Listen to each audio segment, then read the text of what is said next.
జున్ను, ఈరోజు శరన్నవరాత్రుల్లోని మొదటి రోజైన బాలా త్రిపుర సుందరి దేవి గురించి చెప్తాను విను.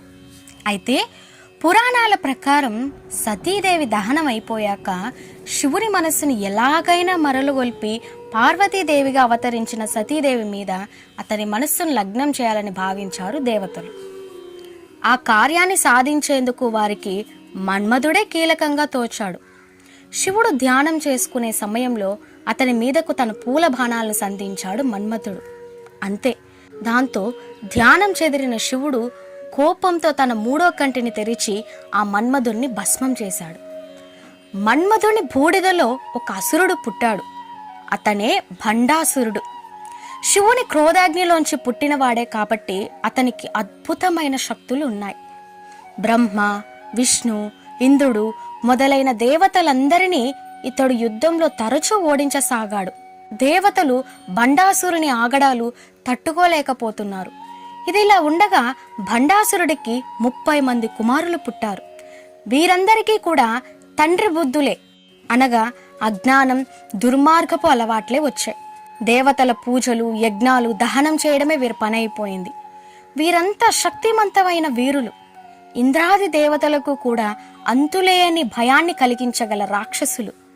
ఇలా వాళ్ళ ఆగడాలు హద్దులు దాటుతున్న సమయంలో దేవతల ప్రార్థనతో బాలాదేవి తన హంసరథంపై సుందరంగా ప్రత్యక్షమైంది. ఈమె 9 సంవత్సరాల వయస్సు గల ఒక చిన్న అమ్మాయి. గొప్ప పరాక్రమాన్ని కలిగి ఉన్న బాలాదేవి చిన్న పిల్లలా కనబడుతుంది, కానీ ఆమె శక్తి అసంఖ్యాకం. ఆమె హంసరథంపై ఆవిర్భవించింది.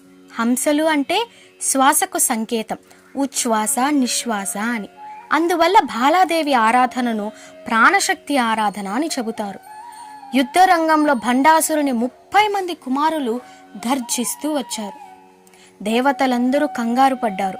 ఎందుకంటే ఇంతకు ముందు యుద్ధాలలో వారు ఇంద్రాది దేవతలను కూడా గడగడలాడించారు. ఆ సమయంలో త్రిపుర సుందరి దేవి చాలా తేలికగా చేతిలో అర్ధచంద్ర బాణం ఎక్కించి ఒక్క బాణంతోనే ఆ 30 మందిని సంహరించింది.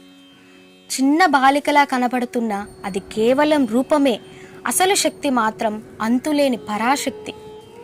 ఈమె శ్రీచక్రంపై ఒక పాదాన్ని ఉంచి చెరుకు విల్లు పుష్ప బాణాలను పట్టుకొని ఉంటుంది. బాలా త్రిపుర సుందరి దేవి అంటే త్రిపురుని భార్య అనగా ఈశ్వరుని భార్య అయిన గౌరీదేవి అని అర్థం. మనస్సు, బుద్ధి, చిత్తం, అహంకారం బాలా త్రిపుర సుందరి దేవి ఆధీనంలో ఉంటాయి. ఈ తల్లి త్రిపుర సుందరి దేవి అయితే అయ్యవారేమో త్రిపురాంతకుడు. ఆది దంపతులైన వారి తత్వము కూడా ఒకటే. త్రిపుర సుందరి అంటే మనలోని 3 అవస్థలు అనగా 3 పురములు: జాగృత్, స్వప్న, సుషుప్తి. జాగృతి అనగా మనం మెలకువగా ఉన్నప్పుడు చుట్టూ ఉన్న ప్రపంచాన్ని అనుభవించే స్థితి, దీనినే జాగృతి అంటారు. స్వప్న అనగా మనం కలలు కనేటప్పుడు ఉండే స్థితి, దీనిని స్వప్న అంటారు. సుషుప్తి అనగా గాఢమైన నిద్ర, ఎటువంటి కలలు లేకుండా ఏమీ తెలియనప్పుడు ఉండే స్థితి. ఇలా అమ్మ 3 పురములకు అధిపతి కనుక త్రిపుర సుందరి దేవి అయ్యింది. అలాగే కొన్ని సందర్భాలలో శివనామంలోని 3 గీతలు జాగృతి, స్వప్న, సుషుప్తి స్థితులను సూచిస్తాయని చెబుతారు. అందుకే ఆయన త్రిపురాంతకుడు అయ్యాడు. ఈరోజు అమ్మవారికి లేత గులాబీ రంగు చీరను అలంకరిస్తారు. అమ్మవారికి ఇష్టమైన తుమ్మి పువ్వులతో పూజ చేస్తారు. బెల్లపు పరమాన్నం నైవేద్యంగా సమర్పిస్తారు. ఓం ఐం హ్రీం శ్రీం బాలా త్రిపుర సుందర్యై నమో నమః.